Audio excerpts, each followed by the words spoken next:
टक्क यो हाम्रो एउटा रुम हो होइन। यो रुमको टक्क बेडाबाट छिर्ने बित्तिकै हामीलाई टक्क छिर्ने बित्तिकै यहाँ स्विच बोर्ड चाहिन्छ है। टक्क लगाएर यहाँ स्विच बोर्ड टक्क छ देखेर पाउनुहुन्छ है। त्यसको जस्ट सिधा मुनि हेर्नु गाइस, टक्क सिधा बिच सेन्टरमा हाम्रो पावर सकेट छ है।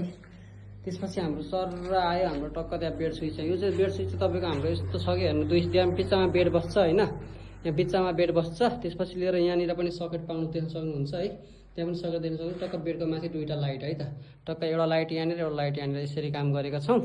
त्यसपछि लिएर हाम्रो वहाँनिर एसीको पोइन्ट यहाँ दिएका छौँ होइन। अनि त्यसपछि लिएर हाम्रो लाइटिङको हिसाबले एउटा यहाँ हाम्रो सिलिङमा एउटा यहाँ लाइट छ, एउटा यो बिचमा फ्यान छ है। त्यसपछि यहाँनिर लाइट छ है त, यसरी काम गरेका छौँ एउटा रुमको। अनि त्यसपछि लिएर हाम्रो ट्युबलाइट यहाँनिर छ है, यसरी काम गरेको छ। एउटा रुममा चाहिँ यतिको चाहिँ हुनुपर्छ है त काम गर्दाखेरि।